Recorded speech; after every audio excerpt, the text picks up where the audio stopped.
Hello my beautiful souls. आज मैं आपके लिए कोई रीडिंग नहीं लेकर आई हूँ गाइस। आज मैं आपके लिए अपनी स्टोरी लेकर आई हूँ कि क्यों मैं इस टैरो कार्ड रीडिंग में आई या फिर क्यों मैंने ये चीज़ें स्टार्ट की, ऐसा क्या हुआ मेरे साथ में। तो ये चीज़ें मैं आज आप सबके साथ में शेयर करना चाहती हूँ। तो गाइस, कोई भी विद्या होती है तो मोस्ट ऑफ़ द टाइम हमें उस विद्या का जो है एक प्रैक्टिस करनी होती है। तो मेरे साथ में कुछ अलग हुआ है। एक्चुअली मैं खुद को भगवान की एक बहुत अच्छी बहुत कनेक्टेड फ़ील करती हूँ बचपन से ही। काफ़ी ज़्यादा कनेक्शन मुझे फ़ील होता है। तो ऐसा कुछ मेरे साथ में हुआ, तो वो मैं आपको बताती हूँ। जब मैं छोटी थी गाइस, जब मुझे समझ आई थी, जैसे हम होते KG1 KG2 में ना, तभी मुझे सपने में काली माँ आने लगी। एंड काली माँ आती थी और बस मुझसे कहती थी कि चलो हमें चलना है। और मैं पूछती थी कहाँ, तो वो किसी पहाड़ की तरफ ऐसे दिखाती थी, बड़ा सा पहाड़ है, और कहती थी कि वहाँ पर अपने को चलना है। तो एंड मैं आई डोंट नो, उस वक्त तो मुझे समझ में नहीं थी, लेकिन उस टाइम से मैं हमेशा उन्हें कहती थी कि नहीं नहीं, अभी मेरा समय नहीं आया है, मैं तो नहीं आ सकती, मैं नहीं आऊँगी। तो ये एक बार नहीं, दो बार नहीं गाइस, ये आई मीन जब तक कोविड लगा था तब तक मुझे फ्रिक्वेंटली ये सपने आते थे। तो एक के बाद एक सपना मैं आपको बताती हूँ कि मुझे कैसे कैसे सपने आते थे। जो पहला सपना मुझे आया, अगर आप गूगल में सर्च करेंगे चंद्रपुर महाकाली, तो चंद्रपुर में एक महाकाली मंदिर है जहाँ पर लेटी हुई मतलब सो गई है महाकाली। उसकी कुछ स्टोरी है कि महाकाली हमेशा आती थी रात में, एंड पुजारी जो भी उनके लिए खाना रखते थे वो खाकर सो जाती थी। तो पुजारी को थोड़ा डाउट होने लगा कि सच में महाकाली आती है या फिर कोई चोर वगैरह आके ये खाना खा लेता है।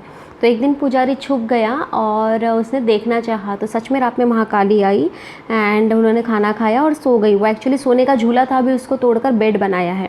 तो जैसे ही वो सो गई, वैसे पुजारी की कुछ हलचल से वो माँ वैसे ही सोई हुई रह गई है। तो वैसे ही सोई हुई महालक्ष्मी की आपको जो मूर्ति वहाँ पर दिखेगी, आप गूगल में सर्च कर सकते हैं। बहुत ही प्यारी, बहुत ही सुंदर मूर्ति है उनके। अगर आप कभी वहाँ पे विज़िट करें चंद्रपुर में, तो उनके बाल वगैरह, उनकी आँखें बहुत खूबसूरत है। I am not sure photo में आपको इतनी खूबसूरती दिखेगी या नहीं। तो वो मेरे सपने में आई एंड वैसा रूप नहीं था, उनका कुछ और रूप था। एक्चुअली वो जो मुझे दिखी थी, हमारे पड़ोस में एक दादी थी, तो दादी के रूप में दिखी थी। और वो मुझसे कह रही थी, बिल्कुल वैसी उसी पोजीशन में सोई है अगर आप देखेंगे फ़ोटो में तो। एंड मुझसे कह रही थी कि तू कब आ रही है मुझसे मिलने। तो मैंने कहा कि मैं तो अभी नहीं आ सकती। तो बोले कि नहीं नहीं, तू आ मुझसे मिलने के लिए, मैं तेरा बहुत टाइम से वेट कर रही हूँ। तो मैंने कहा कि ठीक है, लेकिन मैं अभी आ नहीं सकती। ये मुझे सपना दिखा। और उस वक्त थोड़ी मुझे मतलब KG1 KG2 में काफ़ी ज़्यादा सपने दिखते थे, लेकिन ये जो है मुझे दिखा सपना जब मैं थोड़ी बड़ी हो चुकी थी, जब मैं बता सकती थी कि मुझे क्या क्या सपना दिखा एंड ऑल दैट। तो ये मैंने जब अपने मॉम डैड को बताया, तो उन्होंने कहा कि जिस तरीके से, जिस पोजीशन में तुझे सोई हुई माँ दिखी है, तो वो चंद्रपुर वाली माँ है, तू जा और दर्शन करके आ जा।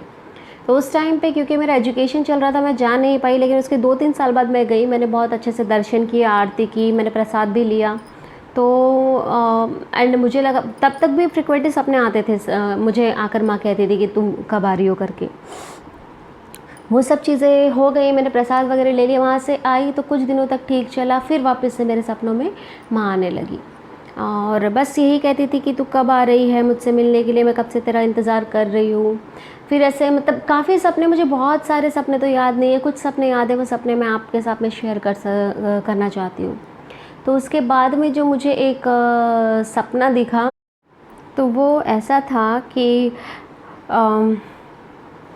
मैं थोड़ी बड़ी हो गई थी उसके बाद, और मुझे चिकन पॉक्स आए थे। बचपन में सबको चिकन पॉक्स आते हैं, तो उस टाइम पे मुझे चिकन पॉक्स आए थे और मुझे बहुत ज़्यादा, मेरी तबीयत उस वक्त ख़राब थी। तो मैं स्कूल वगैरह भी नहीं जा पा रही थी, बहुत ज़्यादा मेरी हालत ख़राब थी, फ़ीवर वगैरह भी बहुत आ गया था। तो उस टाइम पे जब मुझे चिकन पॉक्स थे, मुझे दिखा कि आई थिंक उसके कुछ हो गए थे, 6 या 7 दिन हो गए थे चिकन पॉक्स के लिए। तो मुझे दिखा कि मैं सोई हुई हूँ, रात का टाइम था और रात का नहीं, आई थिंक 4 o'clock का टाइम था, मैं सोई हुई हूँ। और हमारे घर पे कैसा है कि एक्चुअली मैं ब्राह्मण फैमिली से बिलोंग करती हूँ और हमारे यहाँ पे हनुमान जी की पूजा होती है, तो हनुमान जी में बहुत शुद्धता, तो हनुमान जी की पूजा में बहुत शुद्धता और पवित्रता बरतनी पड़ती है। तो हमारा जो रूम था ऐसे ऊपर में, जैसे होते ना घरों में एक छत टाइप होती है, छोटे से प्लेटफॉर्म टाइप बना देते हैं, तो वैसे हमारे यहाँ पे स्पेशली एक अलग से प्लेटफॉर्म बनाए थे जो स्पेशली पूजा के लिए ही यूज़ करते थे, छोटा सा था। तो वहाँ पर मेरे पापा बैठकर पूजा करते थे हनुमान जी की।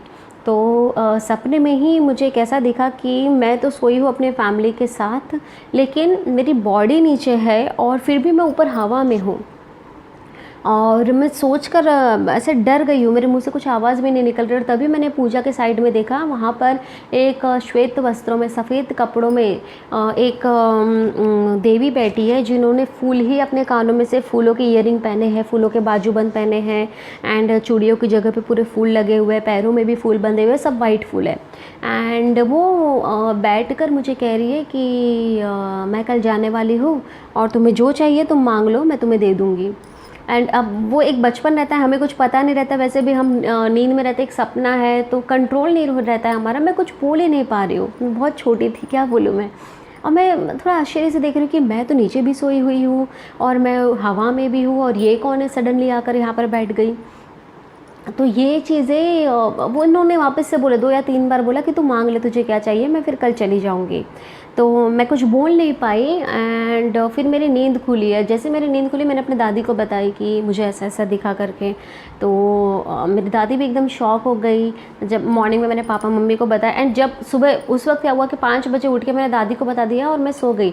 बट जब मैं उठी उसके बाद मैंने 50% मेरा जो चिकन पॉक्स था चला गया था, almost 50%, and that was very very much shocking for me. So actually suddenly एकदम से 50% किसी का जाता नहीं है, थोड़ा थोड़ा जाके ख़त्म होता है चिकन पॉक्स, बट मेरा एक ही दिन में 50% चला गया था। जब मैंने बताई तो सब लोग बहुत ज़्यादा शॉक्ड हो गए थे, एंड ये सब भी हुआ था कि सडनली एक ही दिन में इतना आराम हो गया। तो ये भी मेरे लिए एक शॉकिंग था। तो सब लोग कहते कि शीतला माता है, कि शीतला माता मतलब जब हमें चिकन पॉक्स आता है तो शीतला माँ की पूजा करना चाहिए, तो वही वो माँ है करके। तो ये भी मैं उन्हें काली माँ से ही जोड़कर देखती हूँ, क्योंकि माँ जो होती है, माता के अलग अलग रूप होते हैं, हम अलग अलग सिचुएशन में अलग अलग नाम पुकारते हैं, तो इन्हें भी मैं काली माँ के रूप में ही देखती हूँ। उसके बाद में जब मुझे वापस से थोड़ी सी समझ आई, तो काफ़ी ज़्यादा सपने मुझे वैसे भी दिखते थे, बट फिर एक सपना मुझे बहुत अच्छे से याद है कि कहीं पर ऐसे बहुत पुराना गांव दिखा, जो ऐसा होता है ना रिमोट एरिया में गांव होता है, वैसा कुछ गांव है, और वहाँ से शोभा यात्रा माँ की निकल रही है। अब वो कैसे शोभा यात्रा निकल रही है, इसमें महालक्ष्मी, महासरस्वती और महाकाली, ये तीनों हैं। तो सब लोग वहाँ पर है और जा रहे हैं, एक पहाड़ की तरफ जा रहे हैं, बहुत हरा हरा सा पहाड़ है। तो मैं भी ऑडियंस में वहाँ पे खड़ी होगी दर्शन करने के लिए। तो अब क्या हुआ कि सबसे पहले आई सरस्वती जी की सवारी, मतलब एक सरस्वती जी, सरस्वती माँ जा रही है, एंड उनके पीछे पीछे लोग जा रहे हैं, नगाड़े बजा रहे हैं, ढोल बजा रहे हैं, नाच रहे हैं, आरती कर रहे हैं, ऐसे उनके पीछे पीछे में लोग गए वो पहाड़ के ऊपर। फिर उसके बाद में आई महालक्ष्मी। महालक्ष्मी जी के लिए भी ऐसे ही सब ढोल नगाड़े बज रहे हैं, आरती कर रहे हैं, नाच रहे हैं लोग, और जो बाकी सारे लोग हैं ऑडियंस, वो सब उनके दर्शन कर रही है। महालक्ष्मी देवी भी चली गई। फिर उस अच्छा ये सारा शोभा यात्रा है ना, एक के बाद एक ऐसा चल रहा है, जैसे शोभा यात्रा जाती है ना एक के बाद एक, वैसे ही हो रहा है। तो फिर उसके बाद में आई महाकाली। तो महाकाली के लिए भी सब ढोल नगाड़े बजा रहे हैं नॉल, बट वो जो महाकाली है वो मेरे पास में है, एंड उनका रूप बहुत अजीब था। अजीब इन द सेंस कैसा कि उनके मुझे बहुत सारे हाथ दिखाई दिए, खुले खुले बाल, बहुत लंबे काले घने बाल उनके थे, बड़ी बड़ी सी आँखें थी, काजल लगा हुआ था बड़ी बड़ी सी आँखों में, और जीभ उनकी पूरी लाल थी। मतलब वो बात तो कर रही थी लेकिन मुझे अंदर का जीभ दिख रहा था। और जो लहंगा था, उन्होंने लहंगा तो नहीं पहनी थी, सब तरफ हाथ हाथ थे, और कुछ पत्ते भी उन्होंने लपेटी हुई थी, और हाथ जो थे उनके, जो पाम हम कहते हैं ना, हथेली, वो पूरी लाल थी। तो मुंडमाल भी पहनी हुई थी उन्होंने। वो मेरे पास में आई और बोली कि चल मैं तुझे लेने आई हूँ। तो मैंने कहा कि मुझे लेने आप क्यों आई हो? तो कह रही नहीं नहीं, अपने को उस पहाड़ पर चलना है। उन्होंने एक पहाड़ दिखाया मुझे और बोले कि उस पहाड़ पर हमें चलना है, तो मैं तेरा बहुत टाइम से इंतज़ार कर रही हूँ, अब मैं तुझे लेने के लिए आ गई। तो फिर मैंने वही सपने में कहा कि मेरा अभी वक्त नहीं आया है, मैं नहीं आ सकती। यही चीज़ मैंने सपने में कहा। अब फिर जब ये सपना दिखा तो उसके बाद में ना गाइज़ मैं बहुत ज़्यादा डर गई, क्योंकि फ्रिक्वेंटली आ रहे थे, काफ़ी सारे सपने मुझे आज भी याद नहीं हैं।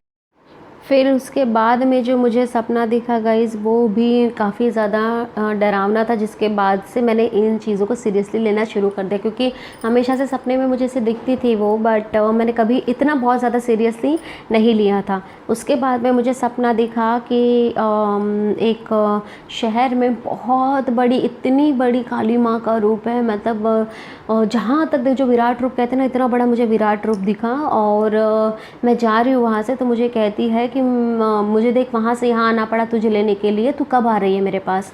और मैंने कहा कि मैं भी नहीं आ सकती, मेरा वक्त नहीं आया है। ये मुझे आई डोंट नो मैं क्यों ये बोलती थी गाइज़, मुझे आज तक पता नहीं चला कि मैं क्यों बोल रही मेरा वक्त नहीं आया है करके।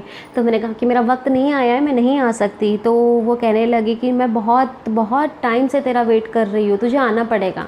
मैंने कहा जब मेरा वक्त आएगा तो मैं आ जाऊँगी, मैं अभी नहीं आ सकती। तो फिर काली माँ ने बोली कि ठीक है, अब जब तक तू नहीं आएंगी मैं तब तक सो जाती हूँ।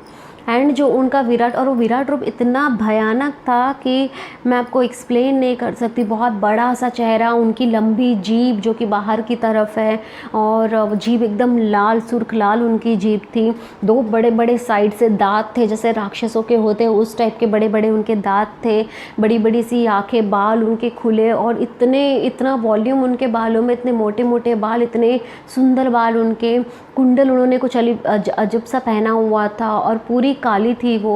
और मुंड माल उन्होंने धारण करके रखी थी। जैसे मैंने बताया, लहंगे जो था, लहंगा नहीं पहना था उन्होंने, बहुत बड़े बड़े से हाथ उसमें लटके हुए थे, और पत्ते भी वहीं पर लटके हुए थे। और बहुत मुंडमाल के साथ साथ कुछ हार वगैरह भी पहना था। नींबू का, मुझे अभी तक याद है, लेमन का हार भी उन्होंने पहना हुआ था। और उनके बहुत सारे हाथ थे, एक हाथ में खप्पर था, एक हाथ में क्या कहते हैं उसे ना, कुछ चीज़ ऐसी बड़ी सी कटोरा टाइप होती है, वो था। तलवारें, माय गॉड, बहुत बड़ा, बहुत विराट रूप, और बहुत ही डरावना, बहुत ही रुद्र रूप था। तो उस रुद्र रूप में माँ ने कहा कि ठीक है, जब तक तू नहीं आती तब तक मैं सो जाती हूँ। और वो सो गई। जब वो सोई तो मेरी जहाँ तक नज़र आ रही थी बस वही थी। इतनी विराट थी। सोचो, कोई विराट चीज़, अगर कोई बिल्डिंग भी, बड़ी सी बिल्डिंग गिर जाती तो कितनी सारी चीज़ें ऑक्यूपाई, कितने सारे चीज़ें डिस्ट्रॉय कर लेती है ना। तो वो माँ मुझे वैसे दिखी कि वो सो गई, और मैं जहाँ देख रही हूँ वहाँ वो सोती हुई मुझे दिखाई दे रही है। तो ये जब मुझे सपना आया, मैं बहुत ज़्यादा डर गई। ऐसा रुद्र रूप मैंने अपनी लाइफ में कभी नहीं देखा था। तो मैं बहुत ज़्यादा डर गई। फिर मैंने इस सपने को सीरियसली लेके मैंने काफ़ी लोगों से कनेक्ट किया। तो कई लोगों ने कहा कि तुम पूजा करा लो, हवन करा लो, ये कर लो, वो कर लो। मतलब मैंने इतनी पूजा पाठ और जप किया, इतने हवन किए मैंने कि मैं आपको बता नहीं सकती। बस ये एक सपना बहुत बहुत ज़्यादा मुझे एक रुद्र और डरावना मुझे लगा कि मतलब बहुत बड़ी शक्ति है, लेकिन जब कोई शक्ति बहुत बड़ी भी हो जाती, जब आपको पता है कि शक्ति कितनी बड़ी है, तब भी आपको एक डर लगने लगता है उस शक्ति से। तो ये मेरे लिए एक ऐसा एक्सपीरियंस था। फिर ये सारी चीज़ें चली रही थी, मैं इसका सोल्यूशन ढूंढ ही रही थी कि किसी ने मुझे कहा कि किसी ने मुझे कुछ मंत्र दिया, कहा कि आप इस मंत्र की चैंटिंग करो।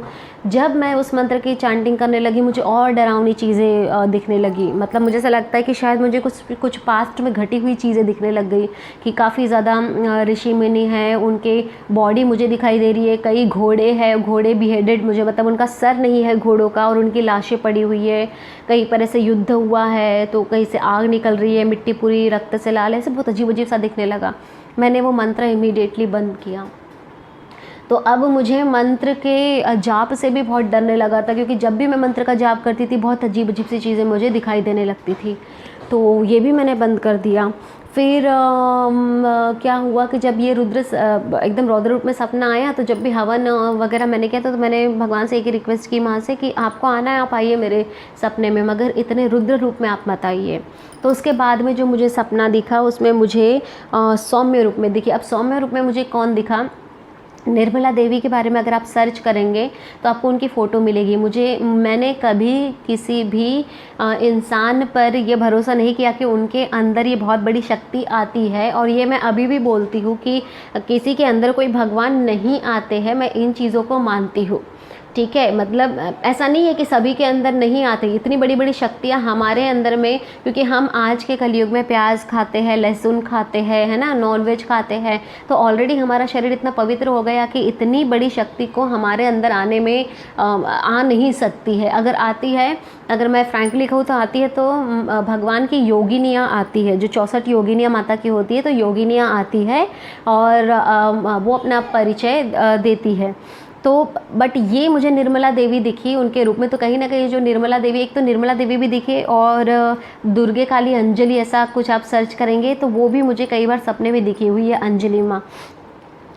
तो ये 2 लेडीज़ मुझे सपने में बहुत ज़्यादा दिखी हुई है। तो अब ये निर्मला देवी का सपना मुझे कैसे आया था कि सफ़ेद साड़ी पर ये बैठी हुई है माँ, और बैठने के बाद में इनके वही बहुत बड़े बड़े से साइड में दांत है और एक बड़ा सा माथे पे टीका लगाई हुई है और कुछ पढ़ रही है। तो मैं जब गई उनके पास में तो मुझे कहती है, अरे तू आ गई, चल अपने को चलना है। तो मैंने कहा कि नहीं नहीं, मैं तो नहीं चल सकती, अभी मेरा वक्त नहीं आया है। तो फिर मुझे कहती, तू कितना इंतज़ार कराएंगी, तू बहुत मुझसे इंतज़ार करा रही है, लेकिन मैं अब इतना इंतज़ार नहीं कर सकती, तुझे चलना होगा मेरे साथ। मैंने कहा कि मैं नहीं चल सकती, मेरा वक्त नहीं आया है। तो फिर उन्होंने वही बात कही कि ठीक है, जब तक तू नहीं आती मैं सो जाती हूँ, और सपने में वैसे ही वो सो गई। ये मुझे सपना बहुत अच्छे से इसलिए याद है कि ये कोविड के टाइम का सपना था, एंड उसके बाद में लॉकडाउन लगा हुआ था। ये आखिरी सपना मुझे याद है कि कोविड के टाइम पे आया, इसके बाद में मुझे सपने आना बंद हो गए। अब सपने आना क्यों बंद हो गए मैं ये बताती हूँ। जब कोविड लगा तो मैं थोड़ा स्पिरिचुअलिटी में चली गई। मैंने काफ़ी ज़्यादा चीज़ें पढ़ना शुरू की, जिसे हम कहते हैं भागवत गीता, भविष्य पुराण, कल्कि पुराण, ये सारी चीज़ें पढ़ना मैंने शुरू की। तो अब जब ये मैंने पढ़ना शुरू की तो सपने मेरे ये बंद हो गए, और कोई मंत्र का भी मैं चैंटिंग करती थी। लेकिन मुझे अब कैसा होता है कि आपको अगर कोई चीज़ें से सपने आते तो आपको पता होता है सपने आ रहे मतलब इसका कुछ ना कुछ रीज़न है, ये आपको कुछ बताना चाहते हैं। किसी को भी अगर कोई फ्रिक्वेंटली सपना आता है दैट मीन्स कुछ तो कनेक्शन है, कुछ वो आपको बताना चाहते हैं। तो अब मैं इसके जवाब में ढूंढ गई कि ठीक है, मुझे सपने तो आना बंद हो गए, मैं स्पिरिचुअलिटी, शायद वो चाहते थे कि मैं स्पिरिचुअलिटी में आऊँ, मैं अध्यात्म में आऊँ, मैं भगवान से जुड़ जाऊँ, ये सारी चीज़ें वो चाहती थी। तो मुझे सपने आना बंद हो गए, लेकिन मुझे चाहिए था इसके जवाब कि ये सारी चीज़ें मेरे साथ में क्यों हुई है, क्यों मेरे सपनों में आके माँ ऐसा बोलती थी। तो फिर मैंने जब जैसे सारी चीज़ें पढ़ना शुरू की, मैंने मेडिटेशन करना शुरू किया, और एंड मेरे अंदर एक हीलिंग पावर भी आ गया था। तो मैंने कई लोगों की हीलिंग भी करके देखी, एंड लोगों को बहुत ज़्यादा आराम पड़ा। फिर भी मैं सेटिस्फाई नहीं थी कि मेरे साथ में ये सारी चीज़ें क्यों हो रही है, क्यों माँ सपने में आती थी और ये सारी चीज़ें बोलती थी। तो एक दिन मैंने बहुत इमोशनल होके और बहुत ज़्यादा भगवान को कहा कि क्या चीज़ें आप क्या बताना चाहते हैं मुझसे, आप मुझसे आकर कहिए, मैं वो सारी चीज़ें करूँगी। लेकिन मुझे इस असमंजस में ना फंसाइए, क्योंकि मुझे काफ़ी ज़्यादा फ्यूचरिस्टिक सपने भी देखते, जैसे कोविड से पहले भी मुझे दिख गया था कि सारे रास्ते खाली है, लेकिन सारे रास्तों में सिर्फ जानवर भटक रहे, सारे जानवर मैं देख पा रही हूँ और एक भी इंसान नहीं है। ये भी सपना मुझे आया था। तो मैं बस वो जवाब चाहती थी कि मुझे इसका जवाब दो, एंड वो हुआ मेरे साथ में कि मुझे फिर सपने में सूर्य भगवान ने दर्शन दिए, बहुत अच्छे से दर्शन दिए। एंड ऐसा कहा जाता है कि अगर आपको सूर्य भगवान सपने में दर्शन देते हैं तो आपको कुछ न कुछ देकर जाते हैं। तो जब मुझे सूर्य भगवान ने दर्शन दिए, और मैं अपने आप को बहुत ज़्यादा एक ब्लेस्ड बच्ची मानती हूँ, एक ब्लेस्ड आत्मा मानती हूँ, ब्लेस्ड सोल मानती हूँ कि मुझे भगवान ने दर्शन दिए, और मुझे अपने आप उनके दर्शन के बाद में, सूर्य भगवान के दर्शन के बाद में प्लैनेट्स के बारे में अपने आप नॉलेज आने लगा कि कौन सा ग्रह कैसा है, कौन से ग्रह कहाँ पर रहने से क्या चीज़ें होती है। एंड धीरे धीरे मेरा टैरो कार्ड पे भी अचानक ही मुझे टैरो कार्ड की काफ़ी सारी चीज़ें अपने आप समझ में आने लगी। मुझे नहीं पता था कि टैरो कार्ड एक्चुअली होता क्या है, मैंने बहुत पहले सुना था लेकिन मुझे पता नहीं था ये कैसे काम करता है। तो वो सारी चीज़ें अपने आप मुझे समझ में आने लगी। एंड मैंने फिर उसके बाद में मैंने सोचा कि चलो इतनी अच्छी जो ब्लेसिंग मिली है, इसे हम आप लोगों के, जितने भी लोग हैं जिन्हें ज़रूरत होती है, एक क्या कहते हैं, जिन्हें ज़रूरत होती है अपनी तकलीफ़ों से बाहर निकलने के लिए, किसी की ज़रूरत होती है। हम सबका पर्पज़ ऑफ लाइफ कुछ न कुछ होता है, हम सभी का होता है। काफ़ी सारे लोगों को ये सारी चीज़ें पता नहीं, तो मुझे अब पता लगा है कि मेरा पर्पज़ ऑफ लाइफ क्या है। तो मैं यहाँ पर हीलिंग और थोड़ा बहुत एस्ट्रोलॉजी में मैंने अभी यहाँ पर शुरू किया है। तो यही मेरी स्टोरी है गाइस, मैं आप सबके साथ में शेयर करना चाहती थी। और एक और रिक्वेस्ट है आपसे कि आपको, अगर आपको भी कोई ऐसे फ्रिक्वेंटली सपने दिखते हैं तो उसके अंदर कुछ ना कुछ मैसेज होता है। जैसे ये मैसेज मुझे मिला कि मुझे जब बार बार माँ सपने में आती थी और कहती थी कि तुम आ जाओ तुम आ जाओ, मुझे आध्यात्म में बुला रही थी, और आध्यात्म में आने से ही मुझे ये चीज़ें प्राप्त होने वाली थी, ज्योतिष की, भविष्य की चीज़ें मुझे प्राप्त होने वाली थी। इसलिए मैंने उन चीज़ों को, आपको थोड़ा टाइम लगेगा, जैसे मुझे थोड़ा टाइम लगा इन चीज़ों से उबरने के लिए, इन चीज़ों का जवाब लेने के लिए, आपको भी थोड़ा टाइम लग सकता है। लेकिन अगर कोई चीज़ें आपके साथ में फ्रिक्वेंटली होती है तो उन चीज़ों पर आप ज़रूर ध्यान दीजिए। अगर आपको कंटिन्यू एंजल नंबर्स दिख रहे हैं, भगवान के सपने आ रहे हैं, इन चीज़ों को इग्नोर मत कीजिए गाइस, क्योंकि जब अगर आपको ऐसे सपने वगैरह आते हैं, दैट मीन्स आप एक बहुत ही ब्लेस्ड चाइल्ड है, आप एक बहुत ही ब्लेस्ड सोल है, आप बहुत ही ब्लेस्ड आत्मा है, जिनके द्वारा कुछ बहुत बड़ा काम भगवान ने निर्धारित करके रखा है। ठीक है, अब हमारे लिए कुछ ना कुछ काम भगवान निर्धारित करके रखते हैं। अगर आप खुद को भगवान के लिए सरेंडर कर देंगे तो ज़रूर आपकी जो इच्छाएं है, आपका जो पर्पज़ ऑफ लाइफ है, आपको ज़रूर ये चीज़ें पता चलेगी। तो ये थी मेरी छोटी सी स्टोरी। आप ज़रूर बताएं आपको ये स्टोरी कैसी लगी। सी यू सून, अपना ध्यान रखिए।